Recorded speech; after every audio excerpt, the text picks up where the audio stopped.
Ciao, sono Matteo Vecchi, ho disegnato e animato Eddie nell'animazione Chroma. Però ho un'immagine migliore. Ok, possiamo andare avanti.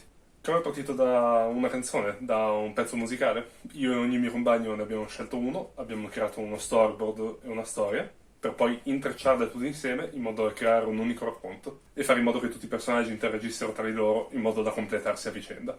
Chroma è un'animazione tradizionale, che significa che ogni frame è stato disegnato a mano su carta. Tutta questa carta. In seguito è stato tutto colorato in digitale per poi essere montato su After Effects e Adobe Premiere. In sintesi, cos'è Chroma? Chroma è un pezzo di me e di ogni mio compagno o compagna. È l'unione di tutte le nostre emozioni e i nostri sentimenti e spero vi piaccia. Volevo inoltre flexare questa bellissima statuina simile Oscar che mi è stata regalata, ma vi risparmierò la storia e sarà per un'altra volta. Detto questo, da me e Eddie è tutto, vi auguro una buona visione. Ciao! Ciao a tutti, sono Roberta e faccio parte della gang di Cheng che ha creato Chroma.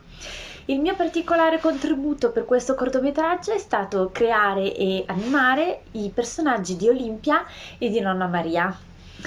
Chroma è iniziato praticamente dalla ricerca delle proprie emozioni attraverso la scelta di una canzone a testa e il creare una storia basata sulle emozioni che ci dava quella canzone. Da esse iniziamo a creare i nostri personaggi e dei mini storyboard, da cui, con l'aiuto della nostra professoressa Elena Accenti, riuscimmo ad intrecciarli tra loro per creare un'unica storia.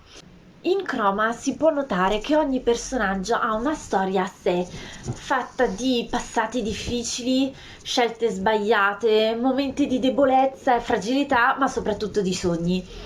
Non hanno pressoché niente in comune, non si conoscono e nella storia non si guardano neanche.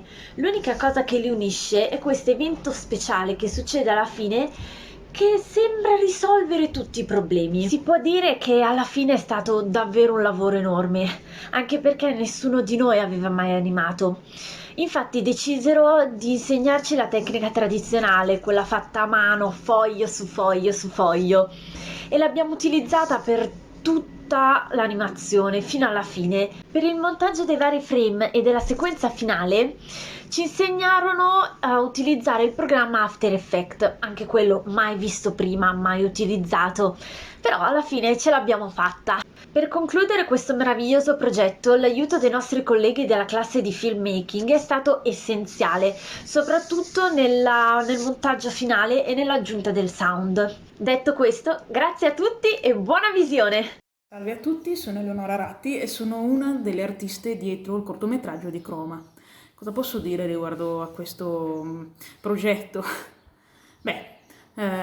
Secondo me è la perfetta rappresentazione di come tante idee possano essere unite per creare qualcosa di unico. Perché sì, all'inizio erano tanti piccoli film mentali, letteralmente, perché siamo tutti partiti dalla stessa base, cioè ascoltare una canzone che ci piacesse particolarmente e senza badare al testo, ma solo alla melodia, alla voce, al suono della voce, dovevamo scrivere che cosa ci trasmettesse. Così. E nel mio caso era Salt My Soul dei Depeche Mode, una canzone che a quel tempo, in quel momento preciso, mi ispirava una certa passione, un'aura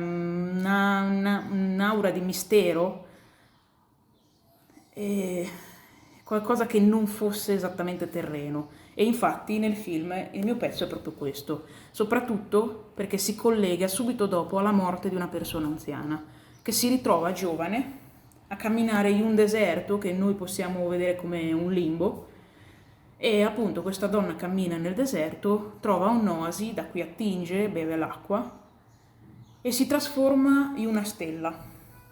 Ascende al cielo, guarda la meraviglia del cielo stellato e poi comincia a sciogliersi e a diventare pioggia. Pioggia che poi cade sul mondo terreno, sul mondo dei vivi. In questo mondo, nello stesso momento, si stanno svolgendo tante altre piccole storie, personaggi che vivono la loro vita in mezzo a imprevisti e a dolori. Sembrano non avere, diciamo, via di scampo alcuni di loro, sembrano destinati a soccombere a questi imprevisti, ma con l'arrivo della pioggia tutto ritorna tranquillo e i loro problemi, le loro storie, per la precisione, si risolvono, giungono a una fine. Ed effettivamente il mio pezzo doveva dimostrare proprio questo, un ciclo, e la pioggia la fine di questo ciclo. Ora, questo viaggio nel fare l'animazione è stato molto interessante, è stata un'esperienza che ha portato gioie e dolori, che ha fatto capire la fatica che c'è dietro ad ogni film di animazione, e posso dire con assoluta certezza che vedere il prodotto finito con la musica e tutte le storie collegate tra di loro e poter dire questo l'ho fatto io ha portato veramente, veramente tanta soddisfazione.